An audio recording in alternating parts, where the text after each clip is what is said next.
مومنو، جہاد کے لیے ہتھیار لے لیا کرو، پھر یا تو جماعت جماعت ہو کر نکلا کرو یا سب اکٹھے کوچ کیا کرو۔ اور تم میں کوئی ایسا بھی ہے کہ خواہ مخواہ دیر لگاتا ہے اور پیچھے رہ جاتا ہے،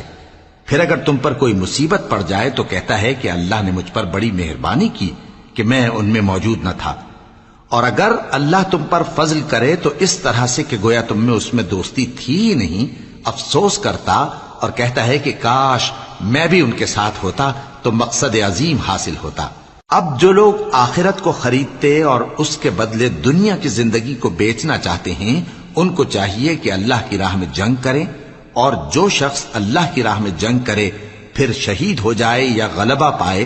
ہم عنقریب اس کو بڑا ثواب دیں گے۔ اور تم کو کیا ہوا ہے کہ اللہ کی راہ میں اور ان بے بس مردوں اور عورتوں اور بچوں کی خاطر نہیں لڑتے جو دعائیں کیا کرتے ہیں کہ اے پروردگار ہم کو اس شہر سے جس کے رہنے والے ظالم ہیں نکال کر کہیں اور لے جا، اور اپنی طرف سے کسی کو ہمارا حامی بنا اور اپنی ہی طرف سے کسی کو ہمارا مددگار مقرر فرما۔ جو مومن ہیں وہ تو اللہ کی راہ میں لڑتے ہیں، اور جو کافر ہیں وہ شیطان کی راہ میں لڑتے ہیں، سو تم شیطان کے مددگاروں سے لڑو اور ڈرو مت، کیونکہ شیطان کا داؤ کمزور ہوتا ہے۔ بھلا تم نے ان لوگوں کو نہیں دیکھا جن کو پہلے یہ حکم دیا گیا تھا کہ اپنے ہاتھوں کو جنگ سے روکے رہو اور نماز پڑھتے اور زکوٰۃ دیتے رہو، پھر جب ان پر جہاد فرض کر دیا گیا تو بعض لوگ ان میں سے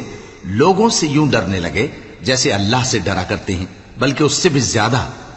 اور کہنے لگے کہ اے اللہ تو نے ہم پر جہاد جلد کیوں فرض کر دیا، تھوڑی مدت اور ہمیں کیوں مہلت نہ دی؟ اے پیغمبر ان سے کہہ دو کہ دنیا کا فائدہ بہت تھوڑا ہے، اور بہت اچھی چیز تو پرہیزگار کے لیے نجات آخرت ہے، اور تم پر دھاگے برابر بھی ظلم نہیں کیا جائے گا۔ اے جہاد سے ڈرنے والو، تم کہیں رہو، موت تو تمہیں آ کر رہے گی، خواہ مضبوط قلعوں میں رہو۔ اور ان لوگوں کو اگر کوئی فائدہ پہنچتا ہے تو کہتے ہیں یہ اللہ کی طرف سے ہے، اور اگر کوئی مصیبت پہنچتی ہے تو اے پیغمبر تم سے کہتے ہیں کہ یہ آپ کی وجہ سے ہمیں پہنچی۔